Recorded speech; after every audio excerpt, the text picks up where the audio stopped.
तो supreme God emperor के पिछले एपिसोड में हमने देखा था वहाँ पर मुइनोर की तरफ से सारे के सारे लोग वहाँ पर आ चुके थे और वहाँ पर आंट यूल ने उन लोगों पर जो कि हेक्सिल माउंटेन से आए होते हैं उन पर ब्लेम लगाना भी शुरू कर दिया था। अब आगे इस एपिसोड की शुरुआत में हम किन मैंग्यो को देखते हैं जो जल्दी से दौड़ते हुए मुइन के पास आती है और कहते हैं मुइन तुम कैसे हो। जिसके बाद हम मुइन को देखते हैं जो उसकी तरफ जाते हुए उसके गले लग जाता है और कहता है क्या तुम ठीक हो। जिसके बाद हम देखते हैं वो मुइन से कहते हैं मुइन यहाँ पर बहुत सारे लोग हमें देख रहे हैं। जिसके बाद हम मुइन को देखते हैं जो हल्का सा पीछे हटता है और उसके पेट पर हाथ रखते हुए अपने बच्चे को महसूस करने लगता है। जिसके बाद हम मुइन को देखते हुए बेमिंग हेंजिया को बाहर निकालता है और उसे किन मेंग्यू की तरफ दे देता है। जिसके बाद हम किन मेंग्यू को देखते जो कहती है बाई मिंग हांजिया जो कि जिवांग की अंगोंग का है वो तुम्हारे साथ यहाँ पर क्या कर रहा है। जिसके बाद हम सभी के चेहरे पर वहाँ पर हैरानी देख सकते हैं। मुइन उनसे कहता है ये तो मुझे वहाँ पर दिया मदर क्लाउड से हाथ हूँ। जिस पर वो भी वहाँ पर मुइन पर गुस्सा होने लगता है और कहता है मुइन तुम पूरी तरह से बेशरम हो। तुमने कहा मैंने ही तुम्हें दिया, ठीक है अगर मैंने तुम्हें दिया तो मुझे धन्यवाद क्यों नहीं करते। जिस पर मुइन कहता है अच्छा तुम्हें धन्यवाद करना है, ठीक है तुम्हारा धन्यवाद, तुमने मुझे ये दिया।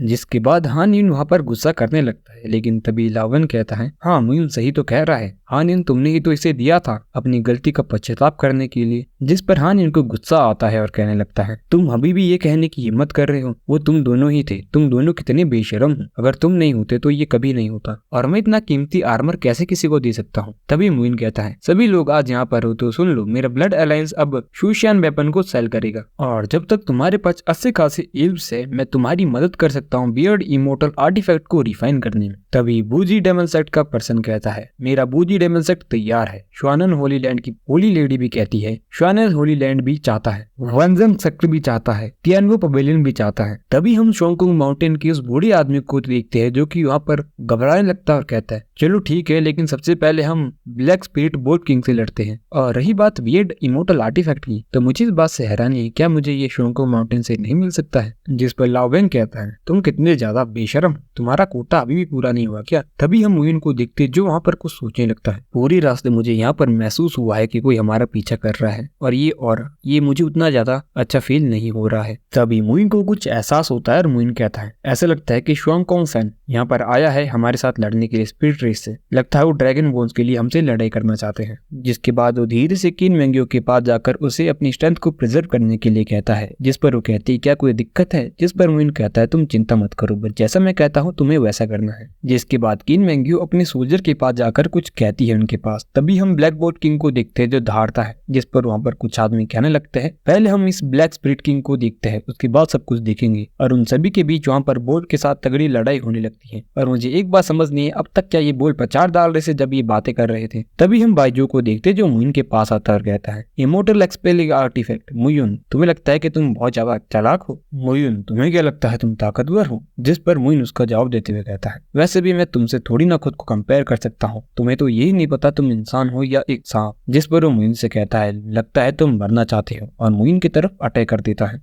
जिसके बाद हम वहाँ पर मुइन को देखते हैं जो अपनी स्वॉर्ड को बाहर निकालकर उल्टा उस पर हमला कर देता है और उनकी पावर से वहाँ पर बहुत बड़ी एनर्जी वेव बाहर निकलती है। तभी हम वहाँ पर बैंग शिंगिया को देखते हैं जो किन मेंग्यो के पास जाकर कहती है ऐसा लगता है कि इतनी क्यूटिक सिचुएशन में हमें मुइन की मदद करनी चाहिए। तभी हम वहाँ पर शाह यूनियर को आते हुए देखते हैं जो कहती है नहीं मुझे नहीं लगता क्योंकि मुइन वहाँ पर खुद ही बहुत ज्यादा पावरफुल है। और वहाँ पर शाह यूनियर को देखकर और उसे शर्माता हुआ महसूस कर बैंग शिंगिया भी हंसने लगती है और वो तभी हंसते हुए शाह यूनियर से कहती है हाँ हमें पता है वो अमेजिंग है और सच में ऑसम भी है, लेकिन आप इतना ज्यादा एंशियस क्यों हो रहे हो। और ऐसा नहीं कि हमें विश्वास नहीं है कि आप सभी ब्रदर यूनिट का ऑरा महसूस हो रहा है और देखो तो ब्रदर यूनिट की ट्रेसेस आपकी बॉडी पर अभी भी है। ऐसा लगता है कि ब्रदर यूनिट को ब्यूटी को चेरिश करना नहीं आता है। जिसके बाद वो वहाँ पर शर्माने लगती है और उसके गाल पूरी तरह से लाल हो जाते हैं। जिस पर किन मेंग्यो भी कहने लगती है अरे तुम इतना ज्यादा शर्मा मत, तुम्हें तो इसकी फ्यूचर में आर्डर डाल लेनी चाहिए। जिस पर शाह यूनियर कहती है नहीं मुइन वैसा पर्सन भी नहीं है। जिसके बाद हम वहाँ पर मुइन और उस पर्सन के बीच फाइट होती हुई देखते हैं जहाँ पर वो पर्सन पूरी तरह से मुइन पर हावी नहीं पड़ पा रहा होता है। जिसके बाद वो वहाँ पर सोचने लगता है हालांकि सिर्फ 6th लेवल पर है फेरीलैंड की, लेकिन मुझे इससे एक अच्छी फीलिंग का आभास नहीं हो रहा है। जिसके बाद हम वहाँ पर 2 बोल्ट को देख पाते हैं जो सीधा उन दोनों की तरफ हमला कर देते हैं, लेकिन वो दोनों अपनी ताकत के दम पर एक हमले में उन्हें खत्म कर देते हैं। जिसके बाद हम वहाँ पर देख पाते हैं बाइजू यहाँ पर अपनी स्पेस पावर से मुइन पर हमला कर देता है, लेकिन ड्रैगन आई उसके हमले को आसानी से रोक देती है। ये चीज देखने के बाद वो सोचने लगता है इस पर स्पेस पावर का कोई भी असर नहीं हो रहा है। जिसके बाद वो उस पर हमला करने लगता है। जिसके बाद फिर से मुइन और बाइजू के बीच वहाँ पर एक शानदार लड़ाई होने लगती है। तभी हम देखते हैं मुइन अपनी हैंड टेक्निक से उसे वहीं पर पीछे हटने पर मजबूर कर देता है और कहता है ऐसा लगता है कि मैंने एक सांप को हिट किया, और अपनी फॉर्मेशन को एक्टिवेट कर देता है जो कि बहुत ज्यादा ताकतवर लग रही होती है। तभी वहां से एक बहुत बड़ा गोला बाहर निकलता है जो कि एक एनर्जी बॉम्ब होता है जो सीधा आकर उससे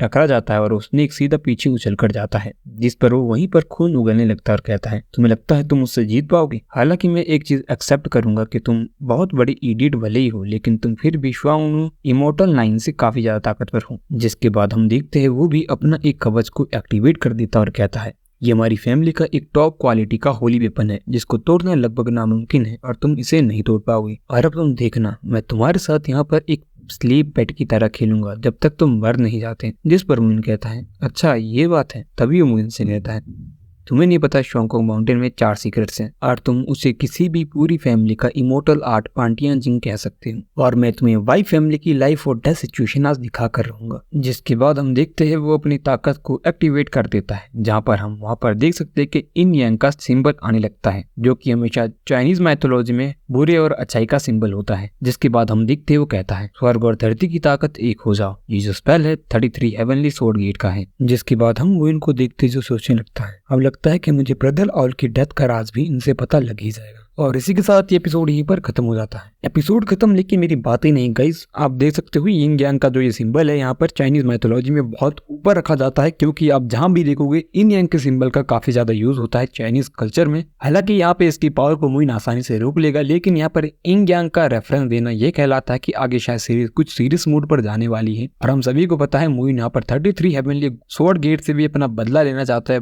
ब्रदर आउल का, क्योंकि 33 हेवनली गेट जो है बहुत ज्यादा ताकतवर है और वो 3000 स्मॉल वर्ड से भी ऊपर की पावर है। खैर बाकी देखने लायक होगा आगे किस तरह से सीरीज आगे बढ़ती है। बाकी अभी तक के एपिसोड हमें बहुत अच्छे लगे। बाकी अगर आप मेरे स्टोरी टाइम चैनल को फॉलो करना चाहते हो तो डिस्क्रिप्शन और कमेंट बॉक्स में तुम्हें लिंक मिल जाएगा, आप लोग वहां पर जाकर मेरी पहली वीडियो को देख सकते हो। बाकी मिलते हैं अगली वीडियो में, तो तक के लिए tata, take care and bye bye.